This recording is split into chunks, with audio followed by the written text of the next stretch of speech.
Vocês estão escutando?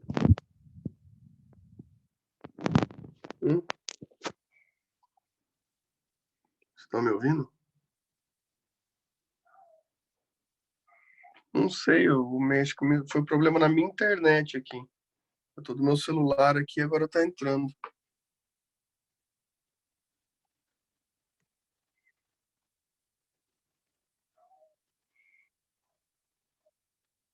Mas beleza.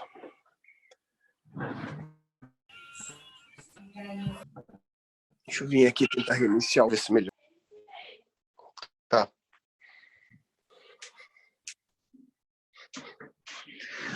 Ai, como é bom contar com tecnologia, né? Tô vendo aqui.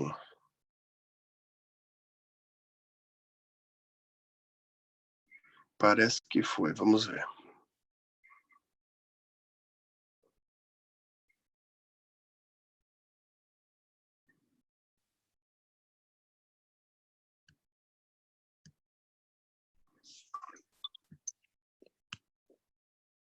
Foi. Olha que beleza. Tô com duas câmeras. Pronto. Voltamos. Foi minha internet mesmo. Foi minha internet mesmo que deu zica aqui. De vez em quando isso acaba acontecendo mesmo. Mas beleza.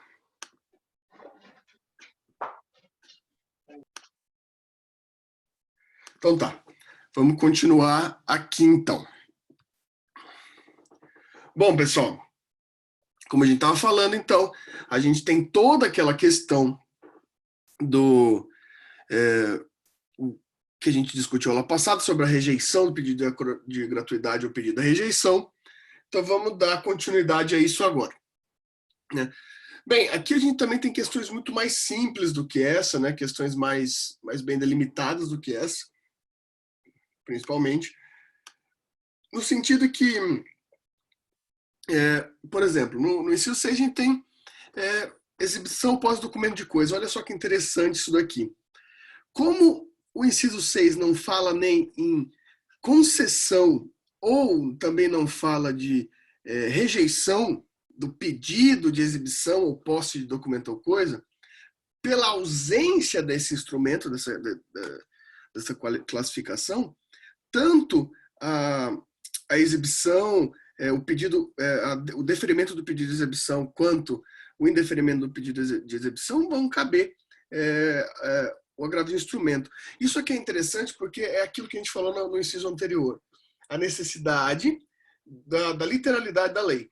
Quando a lei se exime da literalidade, então aqui a gente tem um caso clássico que vai ser tanto na possibilidade de concessão ou de rejeição, né?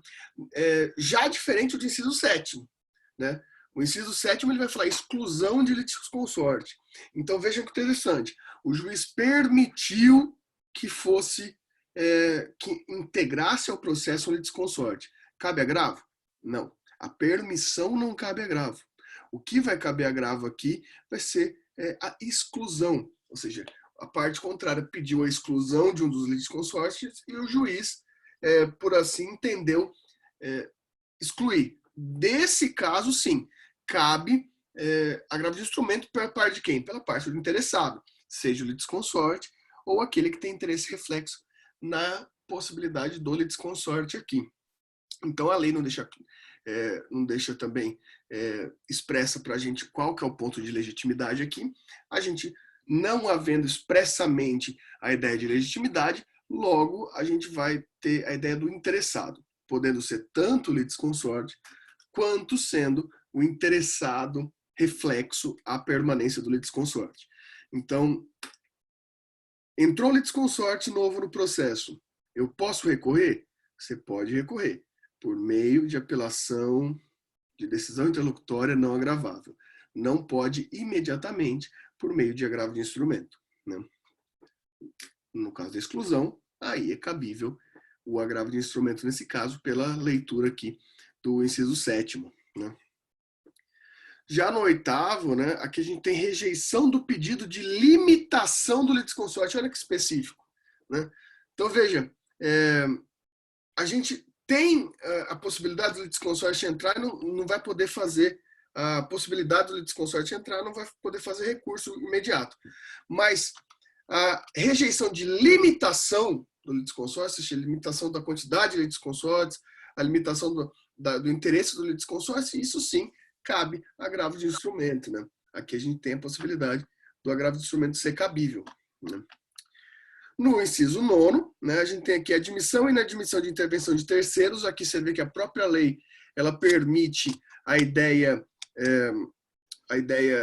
tanto da admissão e inadmissão. Aqui a lei é clara quanto a isso, poderia ter sido clara também, por exemplo, no inciso 6º, mas ela é clara aqui no inciso 9º, admissão e inadmissão de intervenção de terceiros, sendo dessa forma que qualquer uma das espécies de intervenção de terceiro cabem o agravo de instrumento. Minha pergunta para vocês é sobre uma questão processual que vocês já aprenderam. Amicus curiae é intervenção de terceiro ou não? Aguardando as respostas. Amicus curiae é intervenção de terceiros ou não? Olha quantas respostas. No caso, Débora respondeu. Alguém vai responder sim? Débora respondeu que não. Alguém vai responder sim? Ninguém respondeu sim, porque ninguém estaria errado, né? O amicus curiae, ele não tem a classificação teórica de intervenção de terceiros, porém, jurisprudencialmente, a gente pode classificá-lo como terceiro interessado, mas é uma intervenção de terceiro por meio de provocação de parte. Então, jurisprudencialmente, a gente pode enquadrar no agravo do instrumento, sim, a possibilidade da intervenção do amicus curiae, por mais que o amicus curiae teoricamente não tenha sua característica específica de intervenção de terceiros, né? Certo? No inciso 10º, concessão, modificação ou revogação do efeito suspensivo. Em qualquer processo, não. Só o embargo e execução. Então, se você tem, não tem, ou deixa de ter, ou se modifica o efeito suspensivo que a gente já aprendeu, né?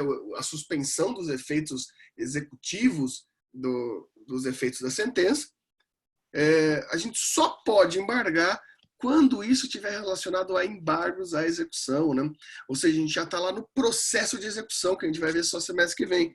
Só para poder embargar a execução, ou seja, aquele modelo que a execução já está corrente, aqui a gente pode resumir dessa forma, a execução já está corrente, a execução já está acontecendo, e um fato de conhecimento tem que vir à tona e abrir um processo em separado, né, o embargo de execução. Aqui a gente vai falar uma produção de provas, coisa que não pode no processo de execução, então você abre um processo apensado, chamado embargo de execução. Esse pode ter efeito de suspender a execução, e caso se suspenda, se não suspendir, passou a suspender, modificou, enfim, qual seja a natureza, nesse caso específico, cabe agravo de instrumento, né? E claro, esse aqui sempre vai caber, esse é até lógico, que é a ideia de redistribuição do ônus da prova, né? Então aqui, a redistribuição do ônus da prova cabe agravo de instrumento, né? A minha pergunta é muito simples, né? A redistribuição do ônus da prova do, é, do, do Código de Defesa do Consumidor, que é automática, certo? Faz parte do próprio Código de Defesa do Consumidor, a redistribuição do ônus da prova. Sendo, então, que a redistribuição do ônus da prova é automática no Código de Defesa do Consumidor, é possível, assim, entrar com embargo, com agravo de instrumento sobre o ônus da prova em caso consumerista?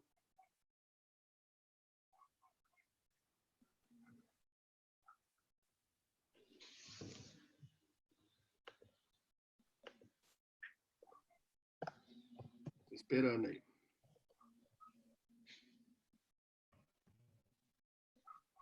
Repito, Léo. Porque aqui no inciso 11 está falando que a redistribuição do ônus da prova, ou seja, a inversão do ônus da prova, né, no Código de Processo Civil, se concedida a redistribuição do ônus da prova, cabe agravo de instrumento. A minha questão aqui é a seguinte, porque fala nos termos do 373, parágrafo 1º, que é o que fala de redistribuição do ônus da prova. A minha pergunta é, quando a relação é de consumo, se aplica o CDC, o Código de Defesa do Consumidor, né? Vocês sabem disso. E o Código de Defesa do Consumidor, ele prevê já automaticamente a inversão do ônus da prova, a redistribuição do ônus da prova para o hipossuficiente, para o consumidor. Sendo assim, que existe uma lei específica em que o agravo de instrumento que a redistribuição do ônus da prova é automática, caberá ainda assim ao fornecedor, por exemplo, o agravo de instrumento para contestar o CDC no sentido de ter invertido o ônus da prova? Vocês entenderam a pergunta?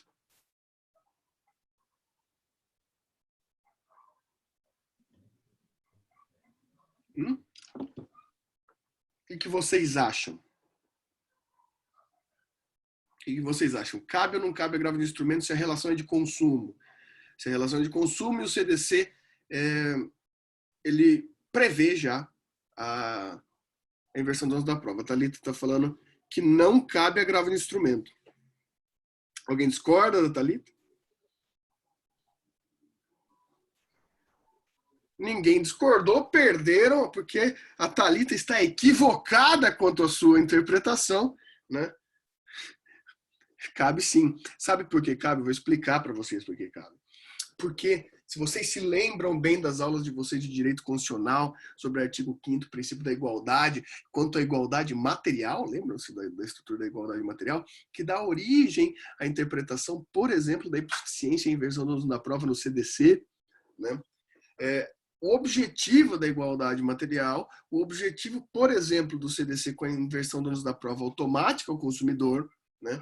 Ela tem o sentido de tentar fazer aquele princípio da paridade de armas, deixar as partes equilibradas. Só que vem aquele velho exemplo, imaginem comigo, você é um dono de uma vendinha de esquina, bem pequeno, um comérciozinho bem pequeno, né? E quem vem fazer uma compra na sua vendinha? O Elon Musk. O Elon Musk e a Grimes, que tiveram um filho hoje, que colocaram um nome espetacular no filho deles, que eu não sei pronunciar aqui. O Elon Musk é um dos caras mais ricos do mundo, né? Daí ele entra com um processo contra esse senhor daquela vendinha de esquina. Quem tem mais condições de hipersuficiência nessa relação de consumo? É o consumidor, Elon Musk, ou é o senhor da vendinha de esquina, que é o fornecedor? Nesse caso, a gente tem uma exceção à ideia de inversão do ônus da prova por hipossuficiência. Apesar de ser automática a inversão do ônus da prova quanto o CDC, ele ainda é só pressuposto, uma pressuposição. Havendo só uma pressuposição, é cabível o questionamento, é cabível a impugnação dessa inversão do ônus da prova. E o meio de impugnação da inversão do ônus da prova também na estrutura de consumidor se aplica o artigo 373, parágrafo 1º do CPC, ou seja, cabe agravo de instrumento também nas relações de consumo. Essa decisão, pessoal, já foi decidida pelo STJ, a terceira turma do STJ já decidiu. Eu esqueci, inclusive, de colocar o número, de colocar aqui, né? Deixa eu colocar aqui para vocês. RESP 172910 STJ, né? Aqui, ó, cabe agravo de instrumento, né? Esse aqui, Fabio Jus Brasil mesmo para vocês, né? Aqui, pessoal, é esse recurso aqui que vocês podem buscar, ó. É o recurso especial 172910, né? De 2018, que na ementa vocês já têm a ideia, né? A ministra aqui, Nancy Andrighi, fez a decisão, e a terceira turma entendeu que sim, cabe agravo de instrumento, mesmo que a inversão da prova seja dada por meio, né, por meio de relação consumerista, certo? Aí agora que eu descobri esse negócio de espelhar a tela aqui, fica mais fácil, eu fico mostrando para vocês aqui o negócio para vocês copiarem, né? Apesar que isso aqui ainda é do Brasil, mas beleza, foi mais rápido de encontrar aqui. Entenderam?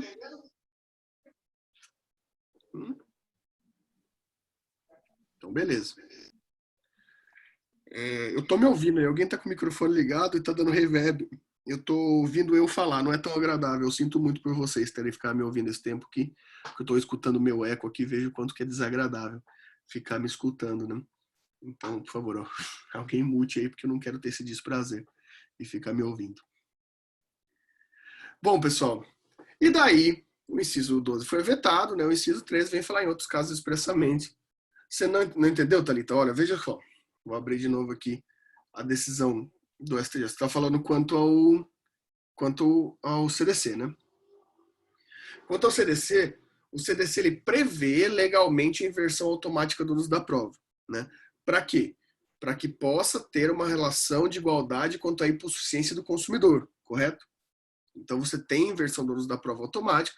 Então, se você acusa as Casas Bahia, apesar de você estar acusando, é a Casa Bahia que tem que provar que ela não está errada, né? Essa é uma relação prevista de igualdade material no Código de Defesa do Consumidor.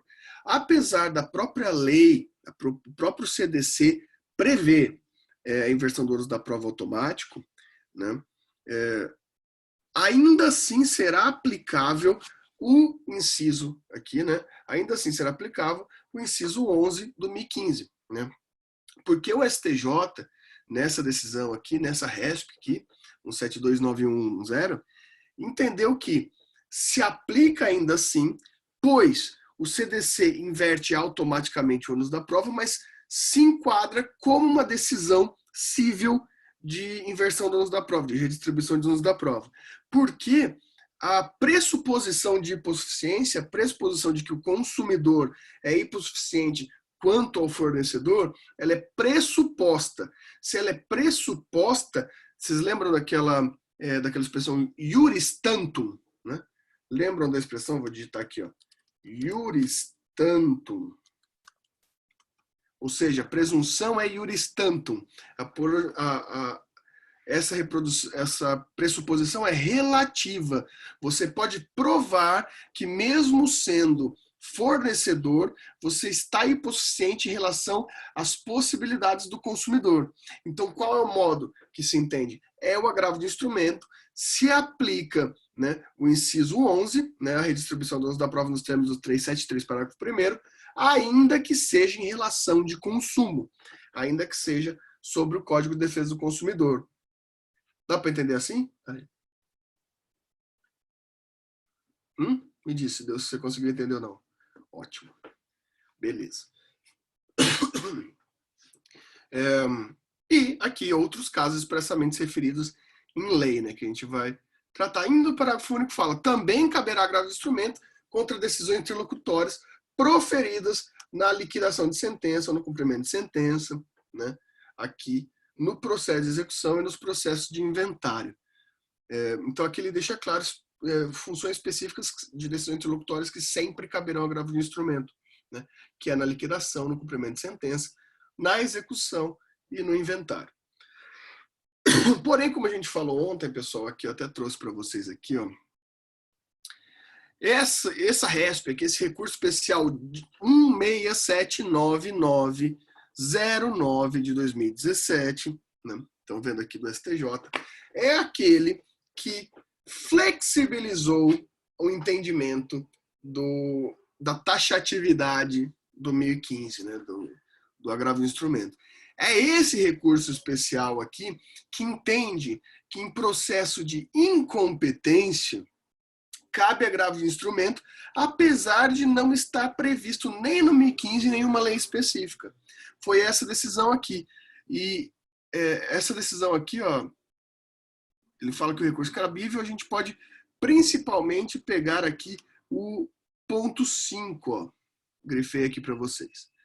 Apesar de não previsto expressamente no rol do artigo 1015, a decisão interlocutória relacionada à definição de competência continua desafiando o recurso de agravo de instrumento por uma interpretação analógica ou extensiva da norma contida no inciso 3 do artigo 1015 do CPC, já que ambas possuem a mesma ratio, a mesma racionalidade. Qual seja, afastar o juízo incompetente para a causa, permitindo que o juízo natural e adequado julgue a demanda. Então, eles proveram isso daqui baseado no 1015.3, que é a rejeição da alegação de convenção e arbitragem. Ou seja, essa decisão que eu falei ontem para vocês aqui, que inclusive é a decisão desse vídeo aqui, olha que beleza, olha como estava minha barba essa época aqui, ó. Catalogada por decisão. Olha que beleza. Aqui, que a gente gravou lá na faculdade, que é o projeto TVFM, né, o Fala Direito, que está discutindo isso daqui, que eu acho que isso é um problema muito sério, né? Porque a decisão do STJ, ela é clara aqui, ó, nessa parte aqui, ó, por interpretação analógica ou extensiva. E analógica ou extensiva ainda sobre a convenção de arbitragem. O que o STJ fez aqui, na minha modesta opinião, é uma ideia de fragilidade jurídica, né? Claramente, para mim, existe uma insegurança jurídica quanto aos recursos aqui, porque o STJ, por analogia ou extensividade, ampliou o rol do agravo de instrumento. Isso, para mim, é muito perigoso, principalmente porque quando existe um rol taxativo, vocês já estudaram lá a Introdução ao Estudo de Direito, estudaram lá na Lei de Introdução às Normas de Direito Brasileiro, a LINDB. Se o rol é taxativo e o artigo é expresso quanto à sua taxatividade, não cabe interpretação analógica ou extensiva. E o STJ decidiu de forma contrária. Isso, para mim, é extremamente perigoso, né? Extremamente perigoso. Alguma dúvida até aqui? Alguma dúvida até aqui, pessoal?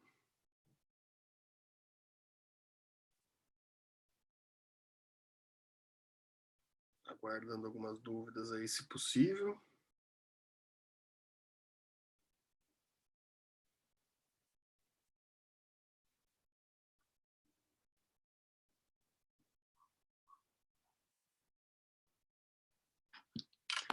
Beleza, beleza, moça.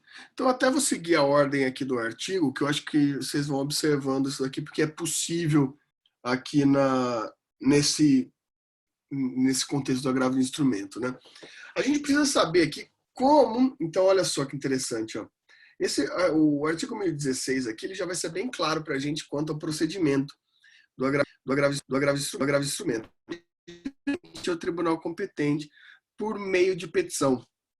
Olha só, diretamente. Lembra que a gente faz petição de interposição lá na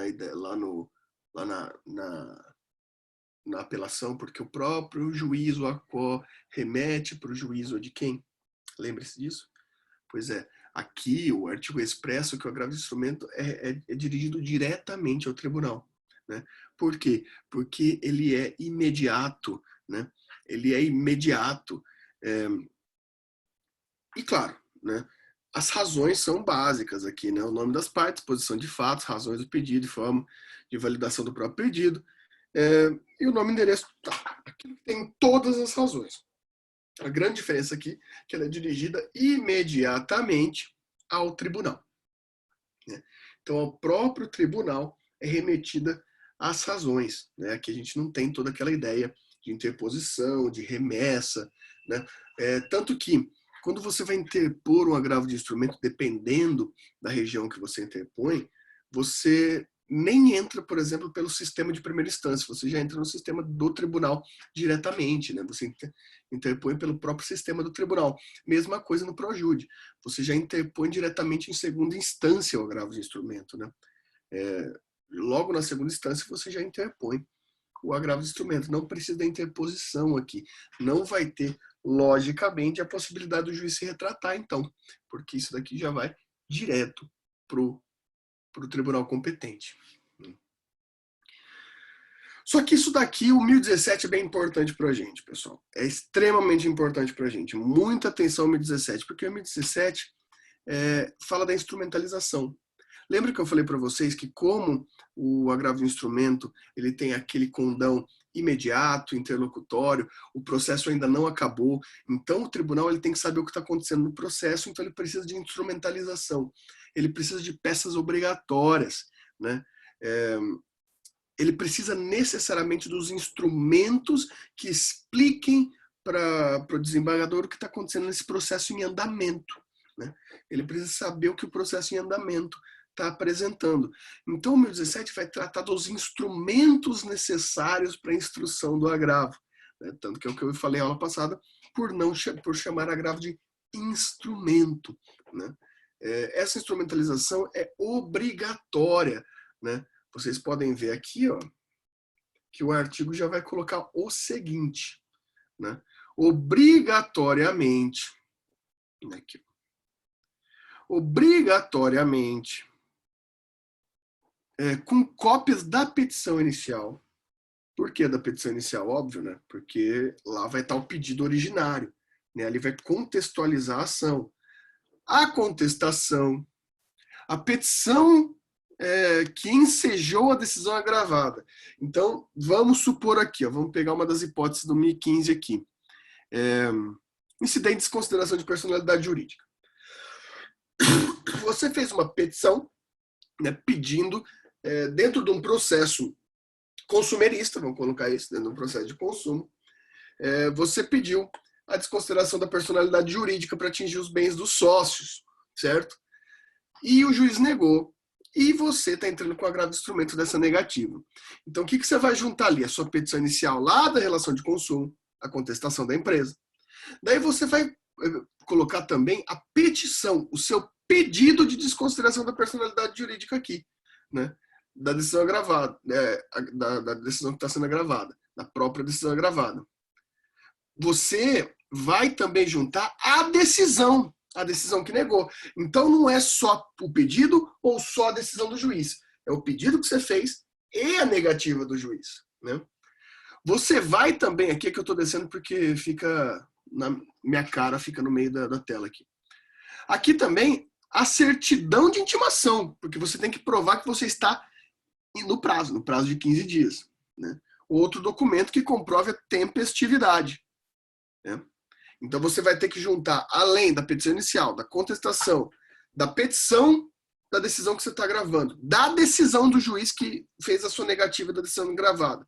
Você também vai pedir a certidão, também vai juntar a cópia da certidão de intimação, né? O outro meio. Para quê?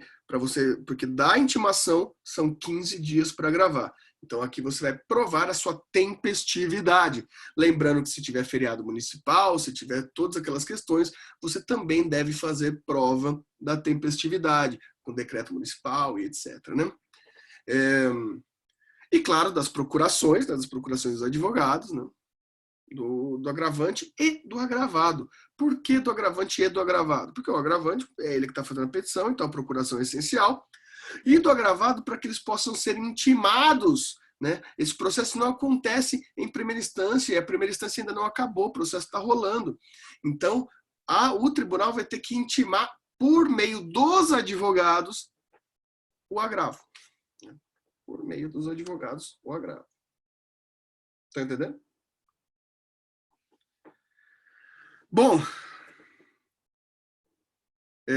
Aqui no inciso 2 também fala com declaração de inexistência de qualquer dos documentos, né, referentes no inciso primeiro que a gente falou, feita pelo advogado agravado, sob pena de responsabilidade pessoal. Então, aqui você tem que fazer também uma declaração caso um desses elementos do inciso primeiro não existam, né? Então, é possível você fazer a instrumentalidade faltando um deles por ausência? Sim, basta o advogado, né? Basta o advogado fazer declaração de inexistência. O advogado tem fé pública e ele pode fazer essa declaração de inexistência, tá? É considerada fé pública nesse caso. E daí você também pode juntar outras peças que você ache útil, aí só por questão de prova, né? Lembrando, parágrafo primeiro, preparo. Vai acompanhar o comprovante do preparo, né? E o pós de remessa e retorno aqui, quando o processo é físico, né? Mas é necessária a comprovação imediata do preparo. Já discutimos isso. Certo? Dúvidas? Dúvidas até aqui? Beleza. Bom, aqui até explica, né, pessoal, no parágrafo segundo. O protocolo é realizado diretamente no tribunal, como eu falei para vocês, é diretamente no tribunal, mas também vai ser informado a comarca, né? Daí, se for por postagem aqui, com aviso de recebimento, enfim, não existe praticamente mais isso, né? E aqui eu acho maravilhoso, a transmissão de dados por facsímile. Só o Moacir sabe o que é facsímile aqui nessa sala, né? Ninguém mais usa o famoso fax, né? Isso daqui nem existe mais. Ou existe? Existe sim, é possível. Eu já fiz. Inclusive, existe sim a possibilidade de você fazer intimação por fax. Ainda existe. O judiciário é muito antiquado.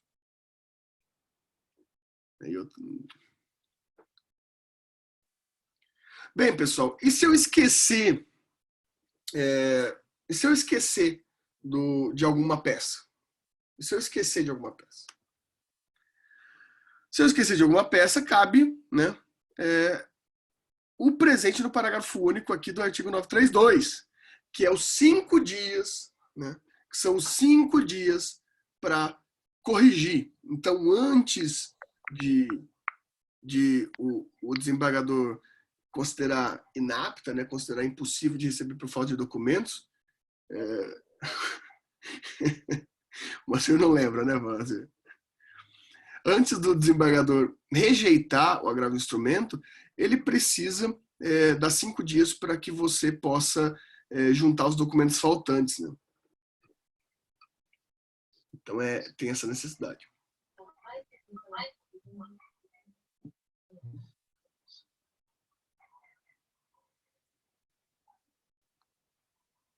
Ele fala, Thalita, ele vai te intimar falando que tais e tais documentos não constam, e ele necessita desses documentos para receber o recurso. Então, isso vai fazer parte do juízo de admissibilidade, né? Então, caso ele vai te dar 5 dias, se em 5 dias você não apresentar os documentos que o desembargador indica, né, o recurso, o agravo de instrumento não será conhecido, né? Não será conhecido. Não tem nada a ver com juízo de mérito, né, com provimento, tem a ver com juízo de admissibilidade de conhecimento.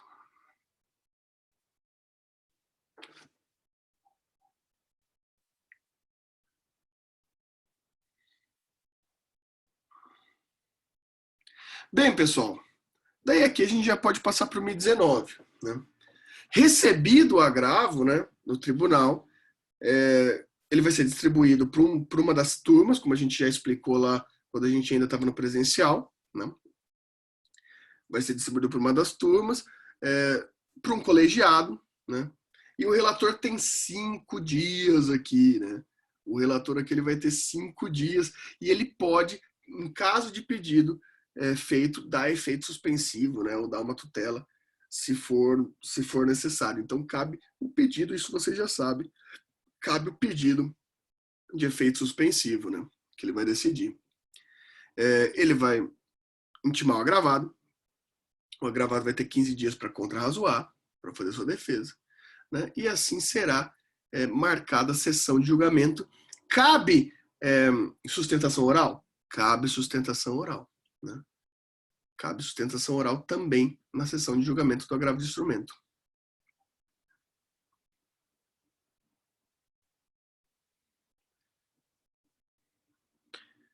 E é interessante que o M20 fala uma coisa meio interessante, né?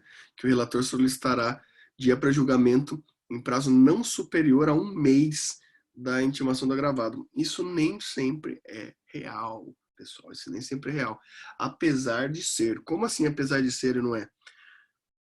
Às vezes, o desembargador marca a sessão, o relator marca a sessão ali no limite do mês, né? No limite de 1 mês.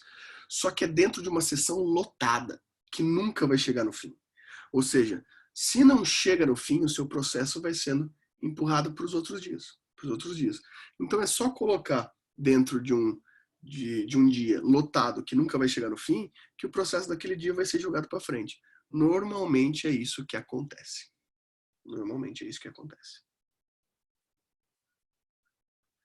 E aí, pessoal? Me falem quais são as dúvidas de hoje. E coloquem as dúvidas aí. Hoje eu tô meio gaguejante, não tô meio cansado hoje. Espero não ter sido muito confuso.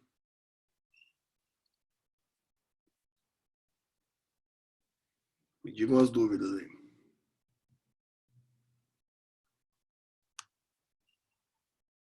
Das 12 pessoas presentes.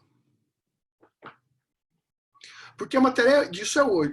Hoje é isso, pessoal. Não vou mais para frente do que isso, não. Acabamos o agravo de instrumento. Semana que vem a gente fala de embargo de declaração. Então já me falem as dúvidas aí sobre agravo de instrumentos. Vão formulando, escrevam, liguem a câmera e falem. E aí, qual é?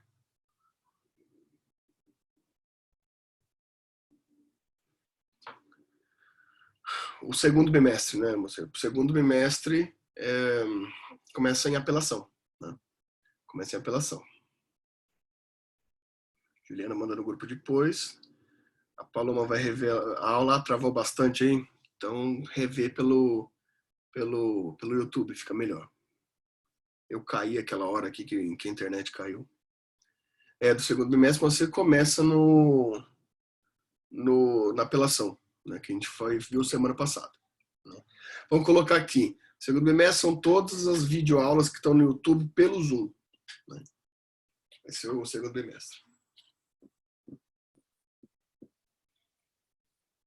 E aí? Ok? Mais um tempinho aí para vocês perguntarem, se necessário. Então, fico esperando a pergunta da Paloma também, da Juliana. Thalita perguntou. Isso que eu falei de jogando para frente o julgamento, que é só marcar no dia lotado. Esse julgamento é marcado pelo tribunal. Exato. Mais ou menos assim que acontece, Thalita. Imagina só. O seu processo está marcado para o dia 20/5. Tá? No dia 20/5, o que está marcado? Está marcado o seu processo para ser julgado, um outro processo para ser julgado, né, naquela sessão de julgamento do tribunal. Está marcado um mandado de segurança também. E está marcado também um outro processo que era do dia 19/5 e não deu tempo de ser julgado no dia 19/5 e foi marcado para o dia 20, para o dia seguinte. Entendeu? Entendeu isso? Será que eu faço que nem aquele dia e escrevo no Pages? Isso aqui é interessante escrever. Então tá. Então tá assim. A sessão de julgamento, né, é no dia 20/5. A sessão tem marcado o seu processo, o processo X, um mandado de segurança e um processo do dia 19/5. Porque esse processo do dia 19/5 não deu tempo de ser julgado na sessão 19/5, foi mandado para o dia seguinte, para o dia 20. Qual é a ordem de julgamento aqui?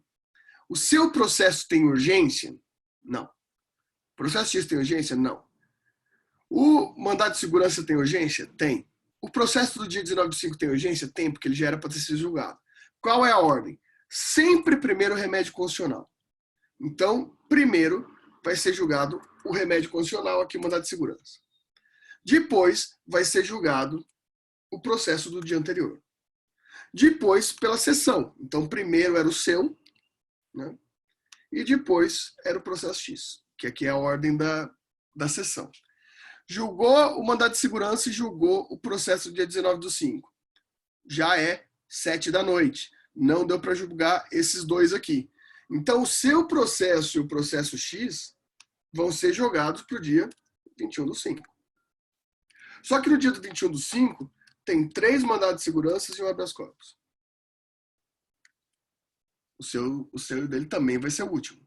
Daí assim vai indo, vai mandando para frente. Porque tem a ordem de prioridade do julgamento. A ordem de prioridade de julgamento é remédios constitucionais, processos atrasados, que já tinham que ter sido julgados um dia e não foram, e depois os processos marcados no dia.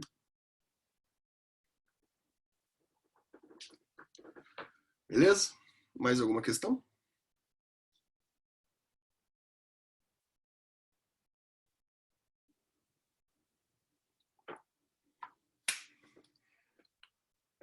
Acho que não, hein? Acho que não. Posso encerrar?